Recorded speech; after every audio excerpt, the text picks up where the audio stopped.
Cartago, una tierra de oportunidades fundada hace más de 2000 años. Motivados por la riqueza, el poder y la ambición, estos pioneros construyeron un imperio que dominó el mundo mediterráneo durante más de 600 años. Todo gracias al desarrollo de algunas de las tecnologías más innovadoras de la antigüedad, tanto en su tierra como en los lugares más lejanos del mundo conocido. El eje central fue un enorme puerto con espacio para cientos de barcos de guerra, la vanguardia de la armada más temible de la antigüedad. Esos barcos iban muy rápido. La gente los veía acercarse y pensaban, Cartago está aquí. Pero en el horizonte se avecinaba una tormenta. Por fin Cartago tenía un enemigo capaz de devolverle cada uno de los golpes. Una superpotencia como nunca se había visto antes. Roma. Para los romanos, Cartago era una lanza que apuntaba justo a su corazón. En esta lucha a muerte solo podía haber un ganador. El otro quedaría reducido a polvo.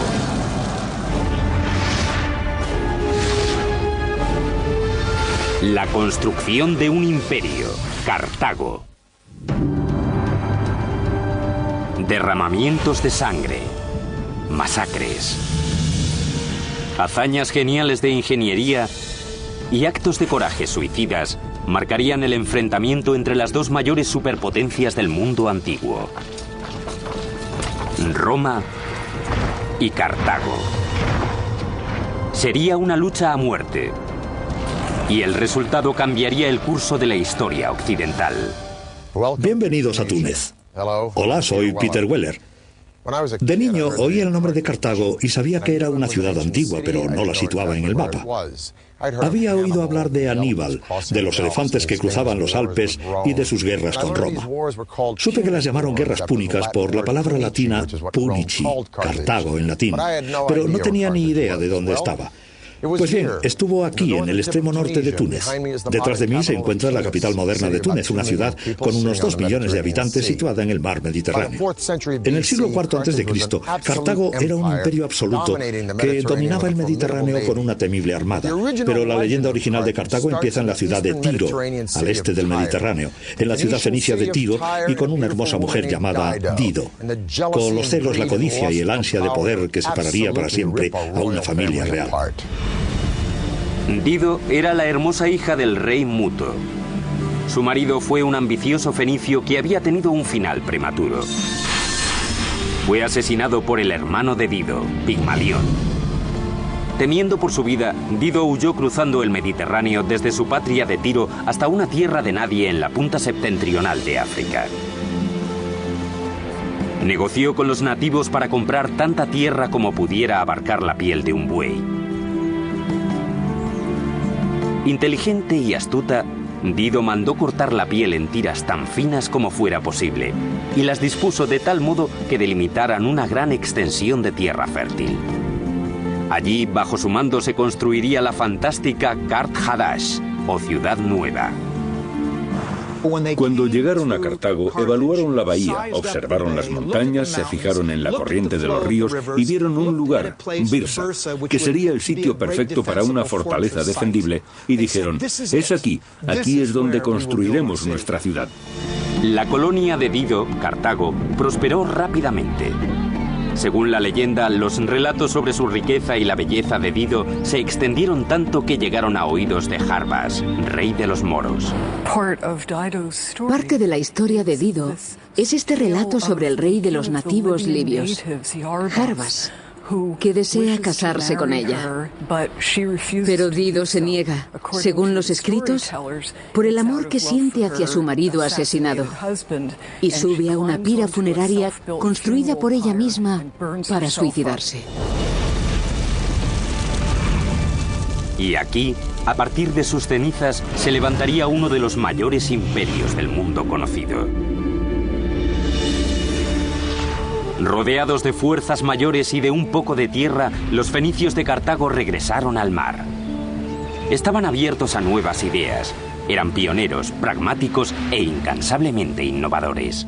Cuando Dido estableció la ciudad nueva, Mucha gente miraba asombrada y decía, mira, una nueva ciudad, un nuevo comienzo. Y a medida que estas rutas comerciales que había abierto Cartago se ampliaban, rápidamente se convirtió en una ciudad tan internacional como cualquier otra del mundo de entonces. En los 200 años siguientes, Cartago se convirtió en la principal potencia del Mediterráneo y estableció colonias en Córcega, Ibiza y África del Norte. Sobre el 700, puede que el 650 a.C., Cartago es un poder a tener en cuenta. Todo el mundo ha oído hablar de ella, nadie se mete con ella. Es una ciudad muy importante. A través de las redes de comercio expansivas en el siglo VII a.C., los nuevos territorios de Cartago iban generando una enorme fortuna.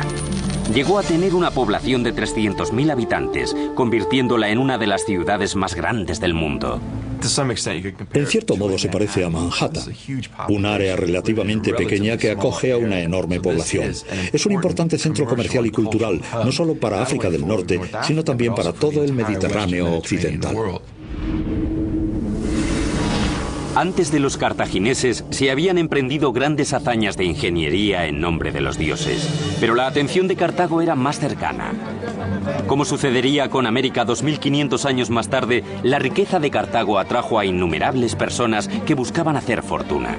Pronto los arquitectos e ingenieros de la ciudad tuvieron que encontrar un modo de alojarlos a todos, un reto que derivaría en el boom de construcción urbanística más extraordinario de la antigüedad.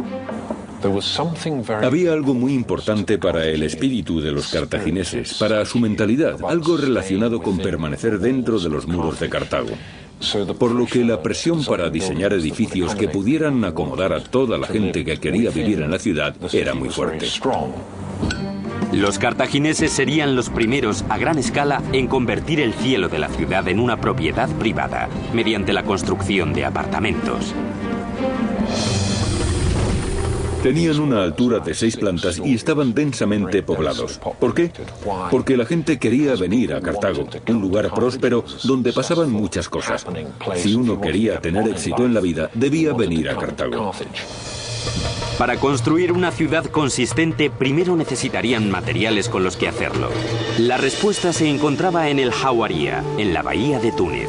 Allí, en esas remotas canteras, había un suministro aparentemente inagotable de piedra caliza que se podía conseguir rápidamente y con la que era fácil trabajar.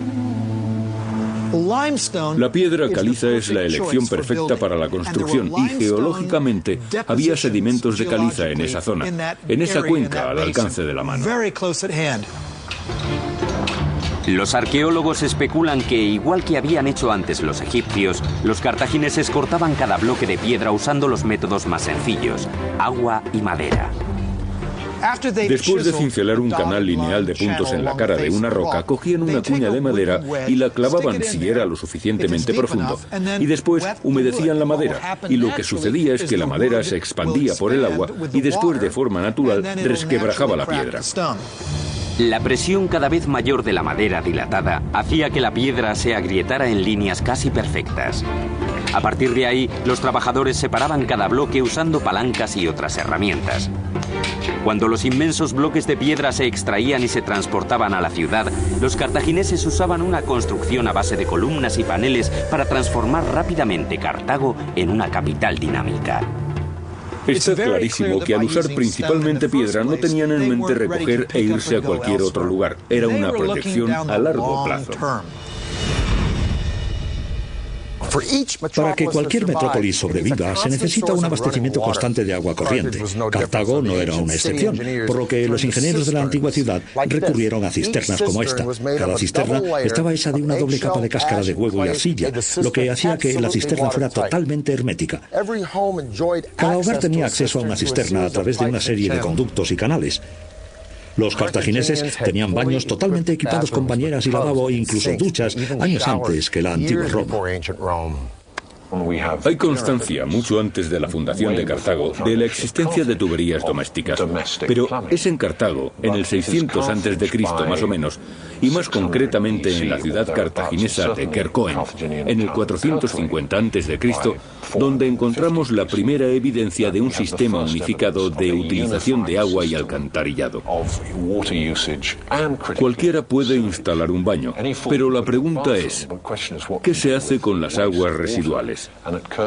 En Quercoen se ve claramente un único sistema unificado que lleva agua a las estancias que la necesitan, la cocina y el baño, pero que después saca las aguas residuales a un sistema de alcantarillado común. Es cierto que era algo evolutivo, pero a la vez es típicamente cartaginés porque era revolucionario. En el siglo VI a.C., Cartago seguía creciendo y convirtiéndose en una verdadera ciudad-estado rebosante de magníficos templos, fastuosos palacios y edificios elevados. Pero mientras la llama de los cartagineses ardía cada vez con más fuerza, la de sus primos fenicios se iba apagando. La gran ciudad fenicia de Tiro cayó en manos de los babilonios en el 574 a.C. Ahora Cartago estaba sola. En breve, los cartagineses navegarían más allá de las costas polvorientas de África del Norte y continuarían con la expansión de su imperio conquistando los océanos. En el 520 a.C., 3.000 remos propulsaban 60 barcos a través de los pilares de Hércules, lo que hoy se conoce como el Estrecho de Gibraltar. Hanón el Navegante, el gran almirante de Cartago, viajó hasta los límites del mundo conocido y se preparó para lanzar una estrategia que podría terminar con el dominio total del Mediterráneo. Para mí, todos los grandes exploradores, Cristóbal Colón, Vasco de Gama, que zarparon hacia lo desconocido, guardan un claro paralelismo con el primero y el mejor de todos. Hanón se hizo a la mar para ampliar los límites de la red cartaginesa de colonias e intercambios. No solo estableció relaciones comerciales, sino también ciudades enteras de nuevos colonos para conservar el control de la tierra y el acceso a sus recursos. La habilidad técnica de Cartago en el mar le reportó poder y riqueza. En el siglo VI a.C., las islas de Córcega, Cerdeña y las Baleares estaban bajo su control. El centro de su poder fluía desde una maravilla de la ingeniería, el puerto de Cartago. Esta es, sin duda, la cumbre de la ingeniería de Cartago. Aunque los datos son inciertos, los arqueólogos creen que podría haberse construido ya en tiempos de Hanón. Pero en la cima de su poder, en el siglo II a.C., el puerto de Cartago se transformó, siendo tecnológicamente superior a cualquier otra instalación marítima del mundo, y la verdadera alma de Cartago. Formaba parte de Cartago, era el corazón de Cartago, los pulmones de Cartago, lo era todo para Cartago, tanto naval como comercialmente. El puerto tenía una entrada común desde el mar que medía 21 metros de ancho y que podía cerrarse con cadenas de hierro. En su interior había dos puertos separados, el primero para los navíos mercantes. El puerto mercante o comercial estaba organizado con embarcaderos convencionales para que la carga y descarga de mercancías fuera lo más fácil posible. Es muy fácil imaginar a Cartago, por ejemplo, en el 400 a.C., donde se vería cómo todas las mercancías que había en el entonces mundo conocido se compraban, transportaban y vendían en la ciudad. El segundo, un puerto circular, estaba diseñado para el uso militar. Una serie de 30 muelles dispuestos simétricamente. Otros 140 atracaderos salían en forma radial del perímetro del puerto circular, lo que permitía que todo el puerto tuviera una cabida para 220 barcos. Actualmente se ha excavado un único dique seco, un recuerdo de la fuerza que una vez tuvo el puerto. Esto es todo lo que queda del Cozón o puerto militar de Cartago. Un cozón es un puerto interior excavado en la tierra en lugar de en la costa. Con todas estas maravillosas villas, es un poco difícil imaginar que este puerto fuera el centro de la riqueza y el poder de la antigua Cartago. Pero el centro neurálgico de este foco marítimo es esa isla circular de allí donde había 40 o 50 plazas para barcos en dique seco. En lo alto había una gran torre desde donde las trompetas tocaban, los heraldos ordenaban y los almirantes supervisaban, por ejemplo, la vigilancia de los barcos que venían del mar, fueran amigos o enemigos. A su vez, esos barcos no podían ver muy bien lo que estaba pasando en el puerto. Nadie podía compararse con esta fuerza, este poder, por no hablar de su habilidad para la navegación y el mar. Así que cuando se retiraban las barreras del canal y se disponían a zarpar, como los aviones en la Segunda Guerra Mundial, estos barcos iban muy rápido por el canal al Mediterráneo. La gente los veía acercarse y pensaban, Cartago está aquí. Durante 2 siglos, Cartago dominó el Mediterráneo. Pero había un rival al otro lado del mar, al norte, que se estaba convirtiendo con paso firme en una máquina militar con una fuerza sin igual. Roma. Estas 2 superpotencias pronto se disputarían la joya del Mediterráneo: Sicilia. Cartago se creó para comerciar, y Sicilia era fundamental para este comercio. ¿Por qué? Porque está en pleno centro de la ruta de navegación más importante del mundo. Quien controle Sicilia controlará estas rutas cruciales de comercio. Los romanos vieron las grandes riquezas que Cartago podía tener y empezaron a abrirse paso hacia ellas. Los cartagineses reaccionaron y dijeron, espera, nosotros llegamos primero. Por favor, sacad vuestros carros de mis tierras. Ahora Roma y Cartago tenían colonias en Sicilia. Esta tensión desencadenaría una serie de guerras que conmocionarían al mundo antiguo. Para los romanos, Cartago era una lanza que apuntaba justo al corazón de Roma y a su floreciente imperio de comercio. Así que, por supuesto, pensaron que debían eliminarla. Se conocerían como guerras púnicas, llamadas así por la palabra romana para referirse a los fenicios. El resultado cambiaría el curso de la historia del mundo, y Cartago estaría dirigida por uno de los mayores genios militares de todos los tiempos. A partir del siglo III, la República de Roma es convocada en el sur de Italia por una ciudad griega en busca de ayuda para luchar contra los piratas. Pero poco después, 2 ciudades sicilianas entran en juego. Una de ellas, Mesina, primero pidió ayuda a Cartago, pero luego pensó, no, vamos a pedírsela a Roma, porque está más cerca y lograremos un acuerdo más ventajoso. Siracusa lucha contra Mesina y Roma. En una batalla, abandona y se rinde y se entregan a Roma. Y esta, en cuestión de décadas, consigue todo el sur de Italia y el este de Sicilia. Esto provoca la ira de Cartago, y así empieza la Primera Guerra Púnica. El resultado de esta guerra no solo decidirá quién se queda con Sicilia, sino quién va a gobernar todo el Mediterráneo meridional. En el 264 a.C., Roma y Cartago empiezan la Primera Guerra Púnica. Al cabo de 17 años, los 2 bandos seguían estancados en una sangrienta contienda.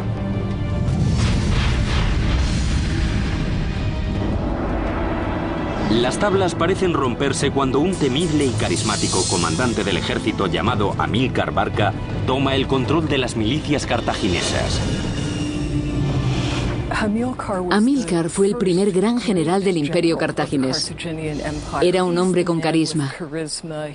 Era el que sabía cómo hacer el trabajo, el que sabía cómo sacar las castañas del fuego. Entre el 247 y el 242 a.C., este exaltado estratega militar, Amílcar Barca, entra en Sicilia. Es dinámico, poderoso y totalmente implacable. Pero lo que le daba a Amílcar su verdadera confianza era que estaba respaldado por una nueva y elegante forma de barco de guerra llamado quinquerreme. Quin significa 5 hileras de remeros. El quinquerreme en realidad no lo desarrollaron los cartagineses sino los griegos, pero los cartagineses consiguieron que este ariete marítimo fuera enorme. En esa época de las guerras púnicas, conseguían grandes hazañas en la construcción naval y civil. Al parecer, el Quinquerreme tenía 5 hileras de remos. Su funcionamiento no está del todo claro. Se cree que había 3 niveles con 5 hombres, 2 en los 2 niveles superiores, cada uno con un remo, y un hombre en la parte inferior. En cualquier caso, era una versión más grande y amplia del trirreme. Aunque más grande, las tácticas eran exactamente las mismas. El objetivo principal era embestir contra los barcos enemigos. Estaban diseñados para eso. Equipados con arietes bañados en bronce, su diseño los hacía muy veloces y manejables. Eran barcos rapidísimos. Intentar golpear un buque de guerra cartaginés era como intentar golpear a Mohamed Ali en sus días de gloria. Un quinquerreme solía tener 36 metros de largo y de 3 a 5 metros de ancho, en los que cabían 420 marineros. Con la carga y la tripulación, un quinquerreme llegaba a pesar más de 100 toneladas. En mar abierto, estas superembarcaciones eran máquinas de matar. Estas cosas se te acercaban a velocidades impensables y golpeaban el casco de tu barco hasta hacerlo temblar. Tu barco se tambalea y empiezas a hundirte. En cambio, el trirreme seguramente se emplearía para enzarzarse en una pelea en alta mar con el barco enemigo. Los cartagineses no se andaban con chiquitas. Te golpeaban una vez, te ibas a pique y se iban a por el siguiente. Era mortal. La genialidad de los cartagineses estribaba en la producción en masa de estos barcos. Tomaban piezas prefabricadas y las ensamblaban en una cadena de montaje. Así que los enemigos sabían que en cuanto hundieran un quinquerreme, aparecería otro por el horizonte. Esto supuso una clara desventaja para la flota romana, hasta que se hicieron con un quinquerreme a la deriva y lograron deconstruirlo. Así se hicieron una idea de cómo estaba ensamblado y probaron a armarlo ellos mismos. Capturaron un quinquerreme cartaginés encallado e hicieron decenas de copias. Estas copias ni siquiera eran tan buenas como los originales. Estaban hechas de madera joven y al poco tiempo se desmontaban. Pero ese poco tiempo fue el que necesitaron los romanos para inclinar la balanza a su favor. Las flotas romana y cartaginesa arreglarían sus cuentas con estas armas de destrucción masiva de la antigüedad para ver quién reinaba sobre los mares. El 10 de marzo del 241 a.C., ambas flotas se encontraron en las Islas Égadas, en la costa oeste de Sicilia, para librar una de las más formidables batallas navales de todos los tiempos. En las hostilidades de la Primera Guerra Púnica, la batalla de las Égadas que tuvo lugar junto a la costa de Sicilia marcó un antes y un después. A pesar de la gran sofisticación de ambas flotas, Cartago tenía una ventaja numérica. Pero sus estilizadas máquinas de matar estaban atiborradas de grano y suministros para el ejército de Amílcar, acampado cerca de Sicilia. Muchos barcos acabaron hundidos, capturados o perdidos. Nadie se lo esperaba. Los cartagineses intentaron contraatacar, pero el peso extra se lo impedía, y eso fue lo que les dio la victoria a los romanos. Fue un desastre estratégico. Los romanos terminaron tomando a casi 30.000 cartagineses como prisioneros. Al no poder abastecer a sus tropas, Amílcar se vio obligado a rendirse y retrasar posiciones hasta Cartago. Era innegable que el dominio del Mediterráneo estaba cada vez más del lado de Roma. Con su victoria, Roma no solo se hizo con Sicilia, sino también con los territorios de Cartago en Córcega, Cerdeña y en las islas situadas entre Sicilia y África. Con la esperanza de anular a los cartagineses, Roma les obligó a pagar un elevado tributo. Pero Cartago no estaba dispuesta a rendirse todavía. Se volcó hacia el oeste, hacia España, en busca de nuevas riquezas. Los cartagineses enviaron a Amílcar Barca a España en el año 237 con el objetivo de conquistar todo el territorio posible. Tras 9 años de contiendas, Amílcar logró doblegar a las tribus nativas, conquistando para el imperio cartaginés todas las tierras al sur del Ebro. Pero aquella conquista le costaría muy caro. En el 228 a.C., Amílcar fue asesinado en un enfrentamiento con una tribu rebelde. La muerte de Amílcar en España fue un duro golpe para Cartago, pero no fue ni mucho menos su fin. Más bien al contrario, abrió el camino para una nueva iniciativa. Según cuenta la leyenda, el hijo de Amílcar, de 9 años, le rogó a su padre acompañarle en su cruzada en tierras españolas. Amílcar cedió con una condición: que su hijo jurara odio eterno a Roma y se comprometiera a derrotar a su república. De este modo, su hijo, Aníbal, se convirtió en el instrumento de su venganza. Este fue el primer paso de un camino que haría de Aníbal el enemigo más devastador al que jamás enfrentaría Roma. En el 211 a.C., un fantasma acechaba a las puertas de Roma. Al otro lado de sus muros, con un ejército apostado para atacar, se encontraba el hombre que más odiaban y temían los romanos: Aníbal, el legendario general cartaginés. Inteligente, brutal, avezado. La peor pesadilla de Roma. Aníbal penetraba las defensas de Roma con una facilidad insultante, gracias sin duda a su genio estratégico y a su habilidad para utilizar uno de los armamentos militares más asombrosos del mundo. No me cabe duda de que Aníbal no fue tan solo uno de los mejores generales de la historia. Está demostrado que fue el mejor general de la historia. El genio de Aníbal nacía de un afán casi religioso por la destrucción de Roma, heredado de su propio padre. En el año 221 a.C., con 26 años, le dieron por fin los medios para dar salida a ese odio. Asumió el mando del ejército cartaginés. Aníbal era sin lugar a dudas el hijo de Amílcar. Fue un político muy hábil, un brillante estratega y un militar de los pies a la cabeza. Pero su genialidad se basaba en saber cómo utilizar todos los adelantos técnicos que Cartago tenía a su disposición. Como comandante, demostró su inquebrantable coraje al emprender una de las campañas de agresión más extraordinarias de toda la historia de la humanidad.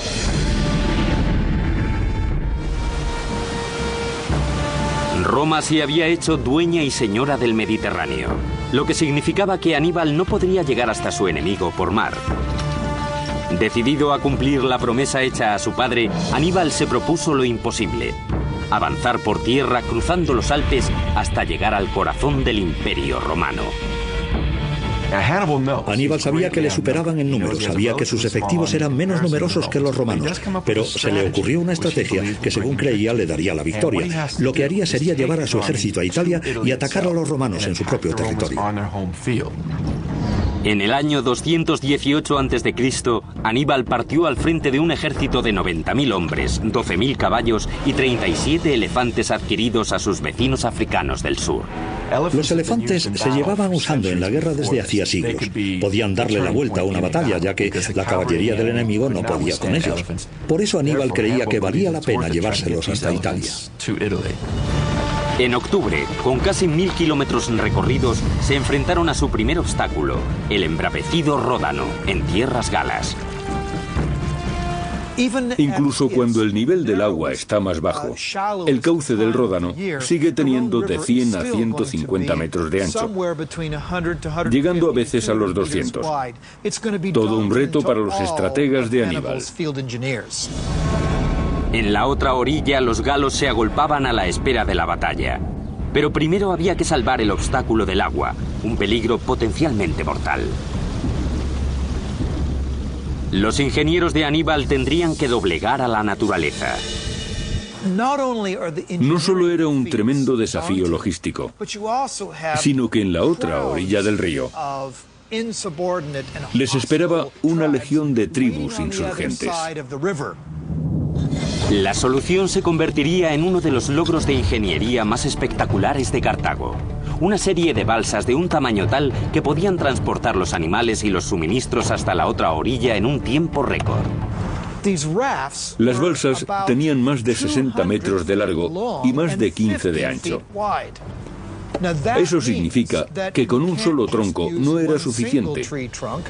Había que colocar muchísimos troncos juntos y amarrarlos.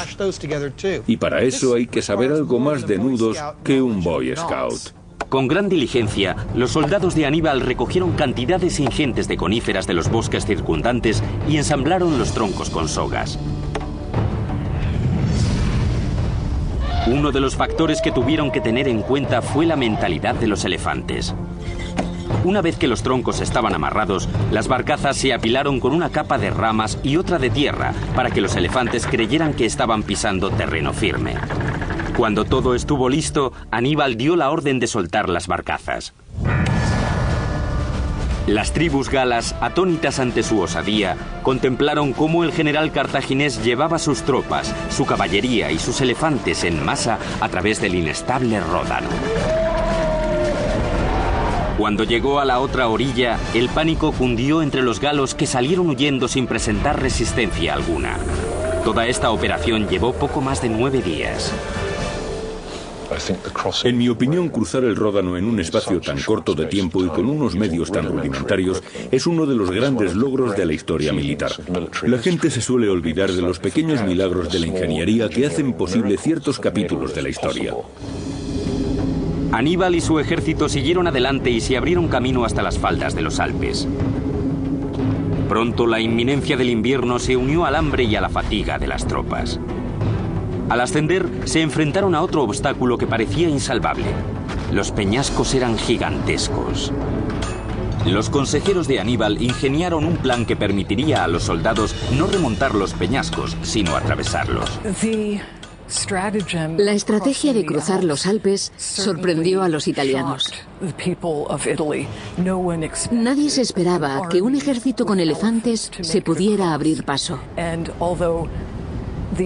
Y aunque los Alpes podrían haber parecido inaccesibles en algunos tramos, la idea de perforar las propias montañas y abrir un camino para los paquidermos era genial. ¿Cómo logró Aníbal llevar a sus hombres, por no mencionar a sus elefantes, por encima, por los lados y a través de aquellos peñascos? Según el historiador romano Tito Livio, Aníbal y sus consejeros dieron con un plan muy ingenioso para mover de sitio las montañas. Primero abrieron unas enormes grietas en las rocas y cortaron madera de los bosques de los alrededores. Luego envolvieron las rocas con la madera y, en cuanto hubo suficiente viento, la prendieron fuego. Cuando las rocas se calentaron, vertieron vinagre hirviendo en las grietas para que se ablandaran o se hicieran añicos y sus hombres pudieran destrozarlas con sus utensilios de hierro. ¿Pero qué estaba haciendo Aníbal con todo ese vinagre en las cumbres de los Alpes? Si es cierto, y había que pensar que sí, pues al final sí que atravesó las montañas, eso demuestra aún más si cabe la genialidad de este brillante general. Una cosa es segura: después de hundirse hasta las rodillas en la nieve de los Alpes, la visión de las llanuras del norte de Italia debió de ser toda una alegría. El 12 de agosto del año 216 a.C., cerca de Canás, en el sur de Italia, Aníbal se enfrentó con las milicias romanas bajo el mando de Cayo Terencio Varrón, en una contienda decisiva que sellaría el destino de los dos imperios.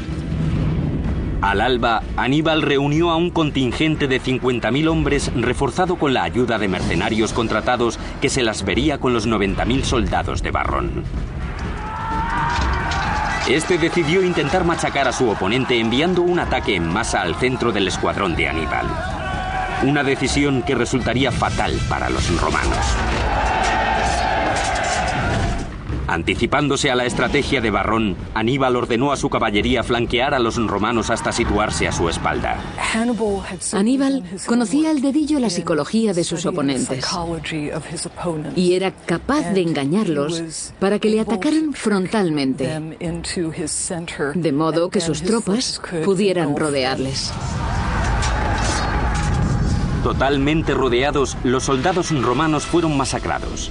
Solo 3.500 de ellos lograron escapar, 10.000 fueron hechos prisioneros y 70.000 murieron en el campo de batalla. La batalla de Canás fue la mayor derrota jamás infligida al ejército romano en toda su historia. Hasta la Primera Guerra Mundial no se produciría una matanza de esas proporciones. Canás fue una obra maestra de la estrategia militar. Pero Aníbal no fue capaz de aprovechar su sucesión de victorias. Combatió a Roma durante otros 13 años, asedio tras asedio, pero tanto la capital como las ciudades colindantes permanecían impertérritas. Podía derrotarlos en el campo de batalla, pero carecía de las armas adecuadas para hacerse con la ciudad de Roma. En el año 204 a.C., Roma pasó a la ofensiva y envió a sus tropas a atacar la ciudad de Cartago. Aníbal por fin regresó a casa para organizar su defensa. En el 204 a.C., Escipión el Africano, que ya había vencido a los cartagineses en España, convenció a Roma para que le dejara eludir a Aníbal y atacar Cartago directamente. Aníbal tuvo que volver a su ciudad para defenderla, y fue allí donde estos dos pesos pesados se vieron las caras. A decir verdad, no tenemos ni idea de las palabras que cruzaría. En cualquier caso, en el 202 se volvieron a encontrar en la batalla de Zama, en la que Aníbal fue derrotado. Se vio obligado a doblegarse ante un enemigo a cuya destrucción había dedicado toda su vida. Finalmente no cumpliría los deseos de su padre. Fue expulsado de Cartago y años después, cerca de la actual Turquía, se suicidó. La derrota de Cartago al término de la Segunda Guerra Púnica obligó al imperio a claudicar de nuevo ante los deseos romanos. Se les obligó a rendirse en el año 202 a.C. Los romanos volvieron a imponerles a los cartagineses unas condiciones muy duras. Debían pagar la indemnización de guerra, es decir, un tributo a los romanos. Además, perdieron sus territorios en el extranjero, es decir, que ahora sus posesiones se limitaban a la región de Cartago. Otra condición importante de la capitulación decía que Cartago no podía entablar una guerra ni siquiera para defenderse sin la aprobación de Roma. Con Cartago despojada de su poderío militar, el ejército romano tenía el campo despejado para lanzarse a su ahora imparable conquista del mundo antiguo. Y su primer gran objetivo sería la maltrecha ciudad de Cartago. Solo tendrían que abrirse paso por las fortificaciones más robustas de la antigüedad. Año 150 a.C. Marco Porcio Catón, orador romano y bisabuelo del famoso enemigo de Julio César, se pasea por los salones del Senado romano totalmente ajeno a lo que ocurre a su alrededor. En su cabeza solo hay un pensamiento: Cartago. Catón era muy consciente de la posición estratégica de Cartago. Sabía que mientras siguiera siendo un bastión independiente, con presencia militar, su vecindad con Sicilia e Italia ponía en peligro a la flota romana. Catón quería borrarla del mapa. Numidia, la vecina y otrora aliada de Cartago, empezó a invadir los territorios cartagineses del sur. Cartago se sentía obligada legítimamente a defenderse, pero había un problema. Desde la Segunda Guerra Púnica, Cartago había prometido a Roma no levantar las armas contra ningún otro enemigo sin el consentimiento de Roma.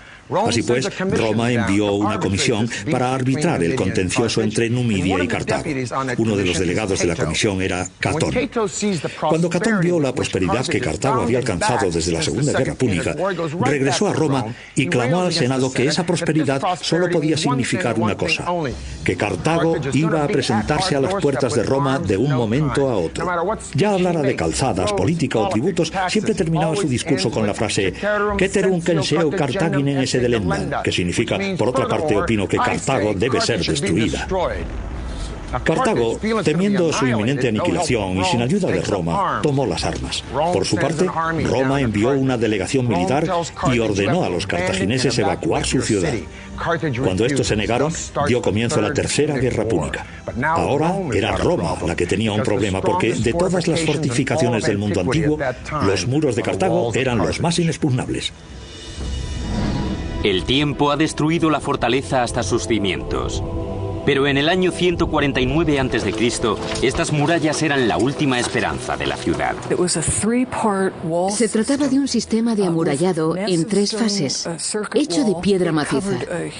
Un circuito que cubría una enorme extensión y que se creía infranqueable. Una maravilla de la ingeniería en la que los cartagineses depositaron su confianza. Los muros tenían un perímetro de 37 kilómetros y estaban compuestos de 3 niveles defensivos.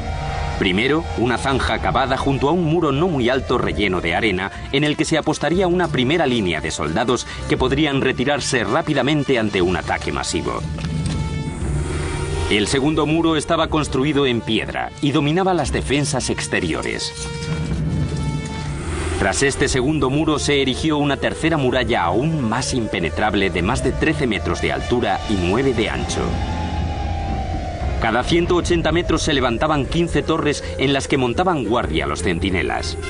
Dentro de estas murallas hacían su vida parte de las tropas cartaginesas, unos 20.000 hombres y 300 elefantes, siempre alerta ante cualquier ataque. El sistema de amurallado que rodeaba Cartago la convertía en la ciudad más fortificada de todo el Mediterráneo, si no del mundo entero. Contra los romanos, estas defensas tendrían que poner a prueba su fama. De ello se encargaría el legendario general cartaginés Asdrúbal. El jefe militar que lideró a los cartagineses en la Tercera Guerra Púnica fue Asdrúbal. Él se encargó de responder a los ataques de los númidas y estuvo al frente de la principal resistencia contra los romanos. Cuando las legiones romanas se acercaban a la ciudad, los cartagineses se apresuraron a organizar una fuerza defensiva. Las mujeres se dejaron cortar el pelo para hilar sogas con las que disparar las catapultas. Abrieron las puertas de las prisiones y hasta los ancianos se presentaron voluntarios. Aquellas gentes que habían sido herreros durante 20 años volvieron a intentarlo y se rearmaron en un arrebato de determinación. Una determinación que no se volvería a ver hasta el asedio de los alemanes a Stalingrado.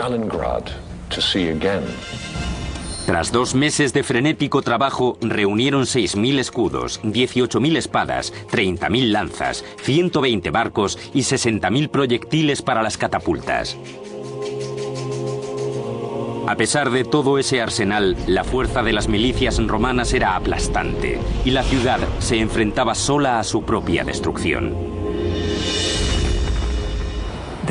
No quedó ni un lugar fuera del control de Roma o de sus aliados.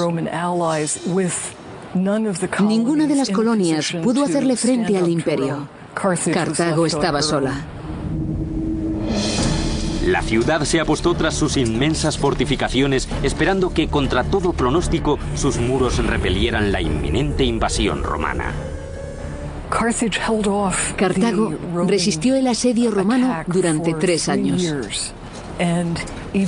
Incluso al final, cuando los romanos penetraron en las murallas, tardaron 7 días en abrirse paso, destrozándolo todo hasta el centro de la ciudadela. El asedio romano dejó a la ciudad sin vida desde el exterior. Al final, aunque no lograron abrir una brecha en el inmenso muro de tierra, se las ingeniaron para escalarlo por el mar. Dentro de la ciudad, las refriegas se fueron repitiendo calle tras calle. Aún quedaron algunos guerrilleros cartagineses, pero eran tan violentos que el comandante romano Escipión Emiliano ordenó que se prendiera fuego y se arrasara la ciudad entera. Miles de cartagineses perdieron sus vidas en aquel incendio. Fue un incendio devastador. Debió de ser un infierno para los que vivían allí, tener que huir de sus casas. Durante el asedio y la captura, Cartago había quedado diezmada. La población de la ciudad pasó de 500.000 a 50.000 personas. Los supervivientes se vendieron como esclavos y jamás regresaron a su hogar. En tan solo 17 días, Cartago quedó totalmente destruida por las llamas. Aquel mismo año, el 146 a.C., Roma arrasó Corintio, se adueñó de Grecia y de la noche a la mañana el Mediterráneo se convirtió en su coto privado. Cartago se volvería a levantar, aunque sería Roma quien la reconstruiría, como este fantástico anfiteatro de Elgem. En el siglo III de nuestra era, Cartago florecería de nuevo como puerto comercial. A pesar de la innegable presencia romana, los espíritus de las voces de Dido, Hanón el navegante, Asdrúbal, Amílcar y Aníbal seguirían resonando por aquellos muros romanos como un reclamo al recuerdo de las asombrosas hazañas de su civilización. Y si uno escucha con atención, aún puede oír esas voces susurrando entre las ruinas de Cartago. Desde Elgem, Peter Weller.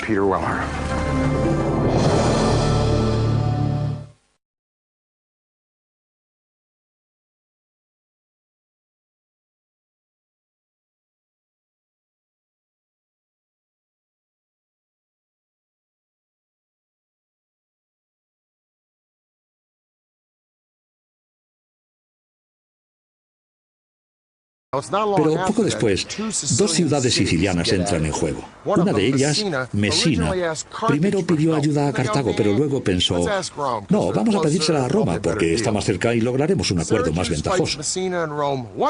Siracusa lucha contra Mesina y Roma.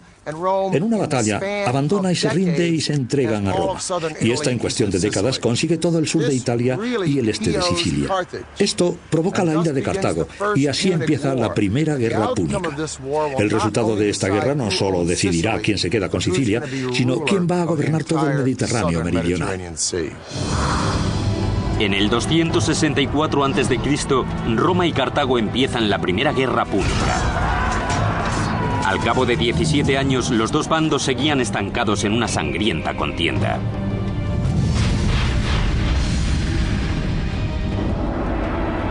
Las tablas parecen romperse cuando un temible y carismático comandante del ejército llamado Amílcar Barca toma el control de las milicias cartaginesas. Amílcar fue el primer gran general del imperio cartaginés. Era un hombre con carisma. Era el que sabía cómo hacer el trabajo, el que sabía cómo sacar las castañas del fuego.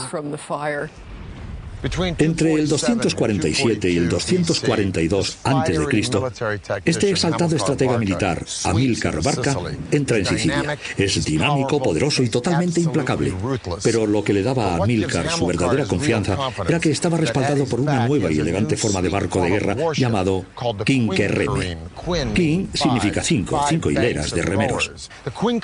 El quinquerreme en realidad no lo desarrollaron los cartagineses sino los griegos, pero los cartagineses consiguieron que este ariete marítimo fuera enorme. En esa época de las guerras púnicas, conseguían grandes hazañas en la construcción naval y civil. Al parecer, el quinquerreme tenía 5 hileras de remos. Su funcionamiento no está del todo claro. Se cree que había 3 niveles con 5 hombres, 2 en los 2 niveles superiores, cada uno con un remo, y un hombre en la parte inferior. En cualquier caso, era una versión más grande y amplia del trirreme. Aunque más grande, las tácticas eran exactamente las mismas. El objetivo principal era embestir contra los barcos enemigos. Estaban diseñados para eso. Equipados con arietes bañados en bronce, su diseño los hacía muy veloces y manejables. Eran barcos rapidísimos. Intentar golpear un buque de guerra cartaginés era como intentar golpear a Mohamed Ali en sus días de gloria. Un quinquerreme solía tener 36 metros de largo y de 3 a 5 metros de ancho, en los que cabían 420 marineros. Con la carga y la tripulación, un quinquerreme llegaba a pesar más de 100 toneladas. En mar abierto, estas superembarcaciones eran máquinas de matar. Estas cosas se te acercaban a velocidades impensables y golpeaban el casco de tu barco hasta hacerlo temblar. Tu barco se tambalea y empiezas a hundirte. En cambio, el trirreme seguramente se emplearía para enzarzarse en una pelea en alta mar con el barco enemigo. Los cartagineses no se andaban con chiquitas. Te golpeaban una vez, te ibas a pique y se iban a por el siguiente. Era mortal. La genialidad de los cartagineses estribaba en la producción en masa de estos barcos. Tomaban piezas prefabricadas y las ensamblaban en una cadena de montaje. Así que los enemigos sabían que en cuanto hundieran un quinquerreme, aparecería otro por el horizonte. Esto supuso una clara desventaja para la flota romana, hasta que se hicieron con un quinquerreme a la deriva y lograron deconstruirlo. Así se hicieron una idea de cómo estaba ensamblado y probaron a armarlo ellos mismos. Capturaron un quinquerreme cartaginés encallado e hicieron decenas de copias de su asesinado. Y sube a una pira funeraria construida por ella misma para suicidarse. Y aquí, a partir de sus cenizas, se levantaría uno de los mayores imperios del mundo conocido. Rodeados de fuerzas mayores y de un poco de tierra, los fenicios de Cartago regresaron al mar. Estaban abiertos a nuevas ideas. Eran pioneros, pragmáticos e incansablemente innovadores. Cuando Dido estableció la ciudad nueva, Mucha gente miraba asombrada y decía, mira, una nueva ciudad, un nuevo comienzo. Y a medida que estas rutas comerciales que había abierto Cartago se ampliaban, rápidamente se convirtió en una ciudad tan internacional como cualquier otra del mundo de entonces. En los 200 años siguientes, Cartago se convirtió en la principal potencia del Mediterráneo y estableció colonias en Córcega, Ibiza y África del Norte. Sobre el 700, puede que el 650 a.C., Cartago es un poder a tener en cuenta. Todo el mundo ha oído hablar de ella, nadie se mete con ella. Es una ciudad muy importante. A través de las redes de comercio expansivas en el siglo VII a.C., los nuevos territorios de Cartago iban generando una enorme fortuna.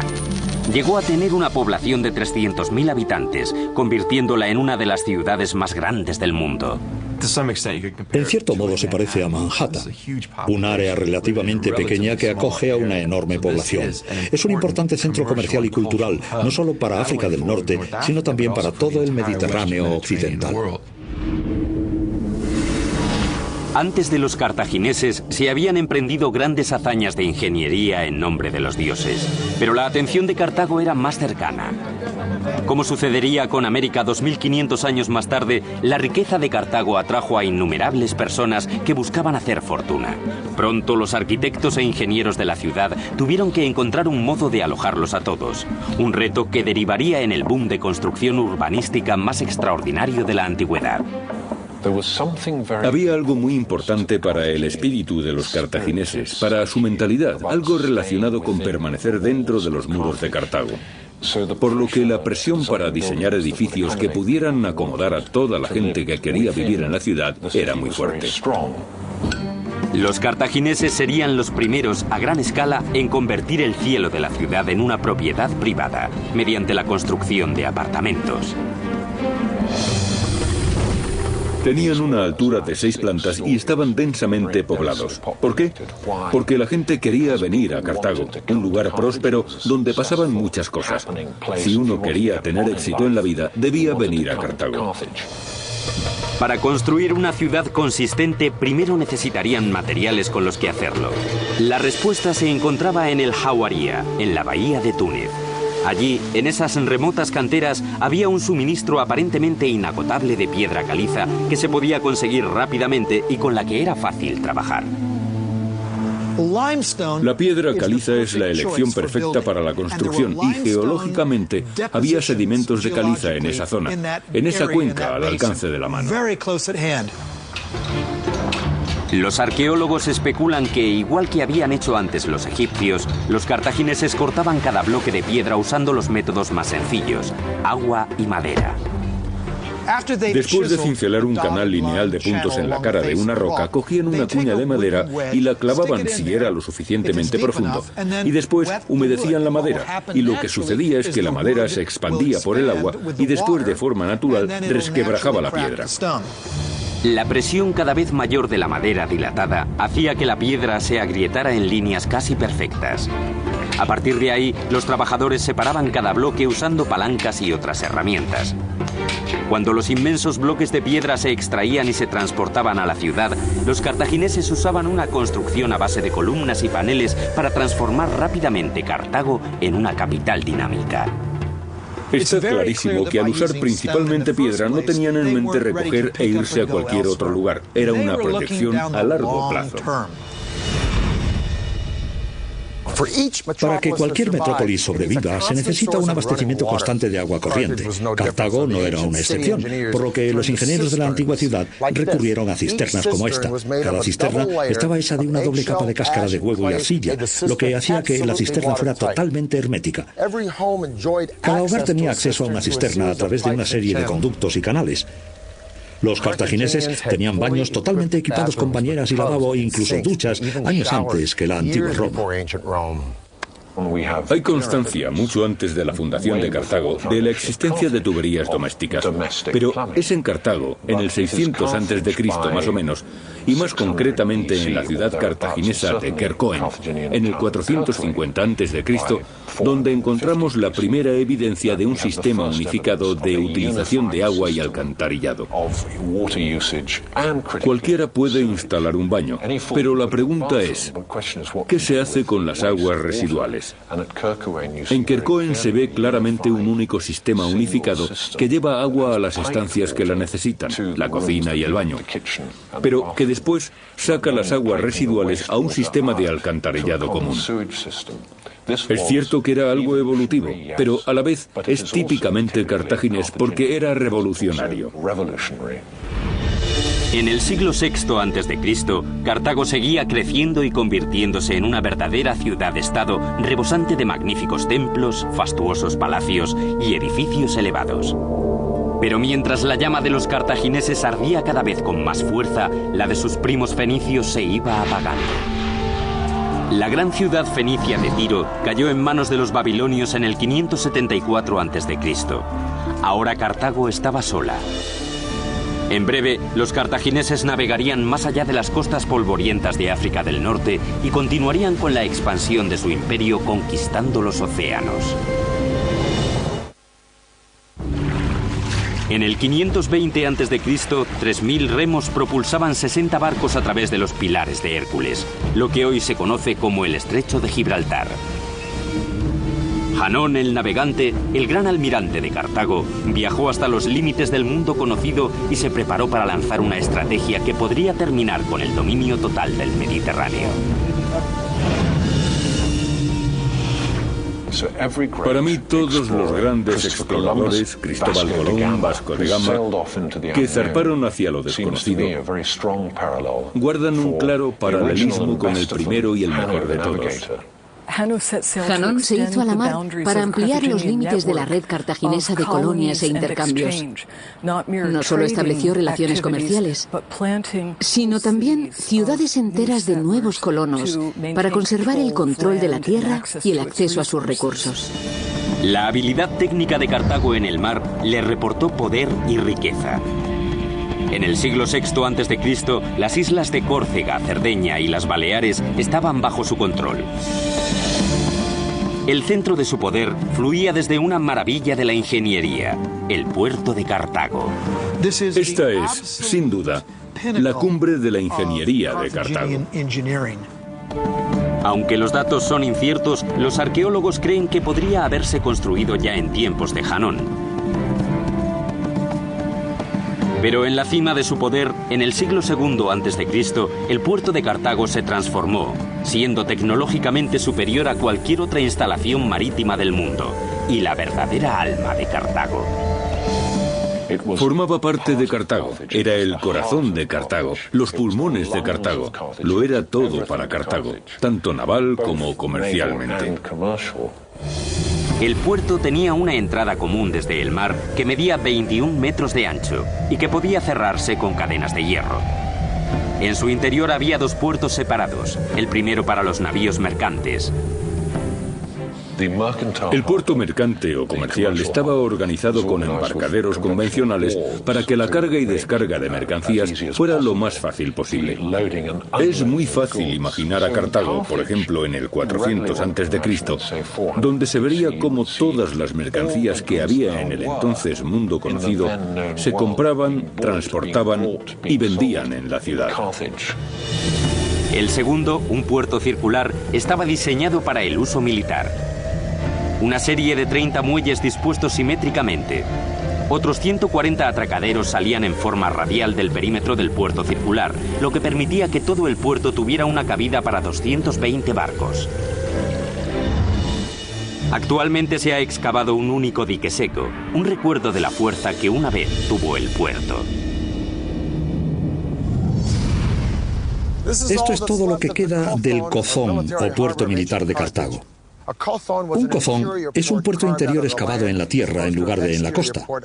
Con todas estas maravillosas villas, es un poco difícil imaginar que este puerto fuera el centro de la riqueza y el poder de la antigua Cartago. Pero el centro neurálgico de este foco marítimo es esa isla circular de allí donde había 40 o 50 plazas para barcos en dique seco. En lo alto había una gran torre desde donde las trompetas tocaban, los heraldos ordenaban y los almirantes supervisaban, por ejemplo, la vigilancia de los barcos que venían del mar, fueran amigos o enemigos. A su vez, esos barcos no podían ver muy bien lo que estaba pasando en el puerto. Nadie podía compararse con esta fuerza, este poder, por no hablar de su habilidad para la navegación y el mar. Así que cuando se retiraban las barreras del canal y se disponían a zarpar, como los aviones en la Segunda Guerra Mundial, estos barcos iban muy rápido por el canal al Mediterráneo. La gente los veía acercarse y pensaban, Cartago está aquí.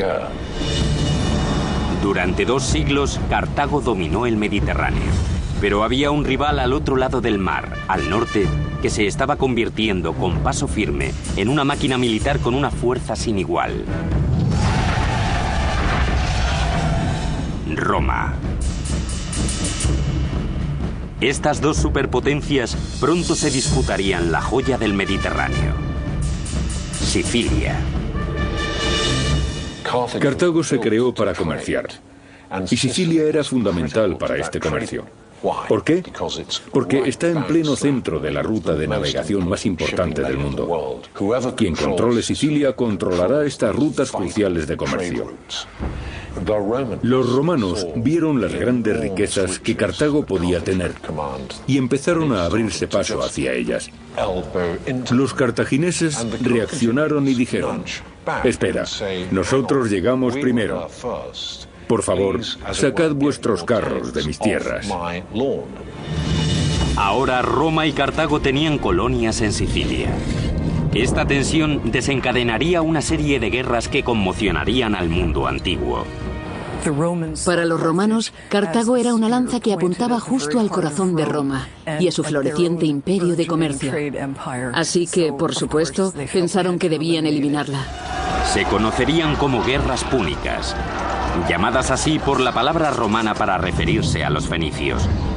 El resultado cambiaría el curso de la historia del mundo, y Cartago estaría dirigida por uno de los mayores genios militares de todos los tiempos. A partir del siglo III, la República de Roma es convocada en el sur de Italia por una ciudad griega en busca de ayuda para luchar contra los piratas. Cartago, una tierra de oportunidades fundada hace más de 2000 años. Motivados por la riqueza, el poder y la ambición, estos pioneros construyeron un imperio que dominó el mundo mediterráneo durante más de 600 años. Todo gracias al desarrollo de algunas de las tecnologías más innovadoras de la antigüedad, tanto en su tierra como en los lugares más lejanos del mundo conocido. El eje central fue un enorme puerto con espacio para cientos de barcos de guerra, la vanguardia de la armada más temible de la antigüedad. Esos barcos iban muy rápido. La gente los veía acercarse y pensaban, Cartago está aquí.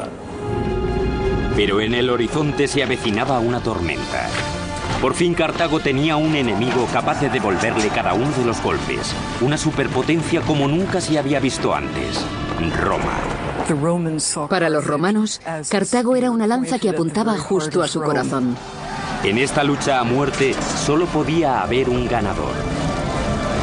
El otro quedaría reducido a polvo.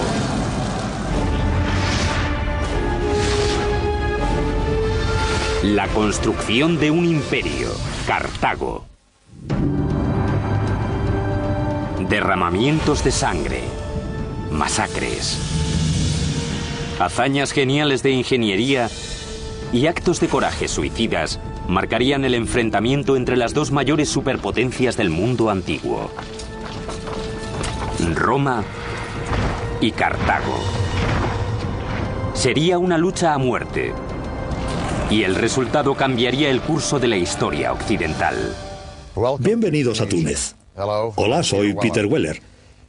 De niño oía el nombre de Cartago y sabía que era una ciudad antigua, pero no la situaba en el mapa. Había oído hablar de Aníbal, de los elefantes que cruzaban los Alpes y de sus guerras con Roma. Supe que las llamaron guerras púnicas por la palabra latina punici, Cartago en latín, pero no tenía ni idea de dónde estaba. Pues bien, estuvo aquí, en el extremo norte de Túnez. Detrás de mí se encuentra la capital moderna de Túnez, una ciudad con unos 2 millones de habitantes situada en el mar Mediterráneo. En el siglo IV a.C., Cartago era un imperio absoluto que dominaba el Mediterráneo con una temible armada. Pero la leyenda original de Cartago empieza en la ciudad de Tiro, al este del Mediterráneo, en la ciudad fenicia de Tiro y con una hermosa mujer llamada Dido, con los celos, la codicia y el ansia de poder que separaría para siempre a una familia real. Dido era la hermosa hija del rey Muto. Su marido fue un ambicioso fenicio que había tenido un final prematuro. Fue asesinado por el hermano de Dido, Pigmalión. Temiendo por su vida, Dido huyó cruzando el Mediterráneo desde su patria de Tiro hasta una tierra de nadie en la punta septentrional de África. Negoció con los nativos para comprar tanta tierra como pudiera abarcar la piel de un buey. Inteligente y astuta, Dido mandó cortar la piel en tiras tan finas como fuera posible y las dispuso de tal modo que delimitaran una gran extensión de tierra fértil. Allí, bajo su mando, se construiría la fantástica Kart Hadash, o Ciudad Nueva. Cuando llegaron a Cartago, evaluaron la bahía, observaron las montañas, se fijaron en la corriente de los ríos y vieron un lugar, Birsa, que sería el sitio perfecto para una fortaleza defendible, y dijeron, es aquí es donde construiremos nuestra ciudad. La colonia de Dido, Cartago, prosperó rápidamente. Según la leyenda, los relatos sobre su riqueza y la belleza de Dido se extendieron tanto que llegaron a oídos de Jarbas, rey de los moros. Parte de la historia de Dido es este relato sobre el rey de los nativos libios, Jarbas, que desea casarse con ella. Pero Dido se niega, según los escritos, por el amor que siente hacia su marido.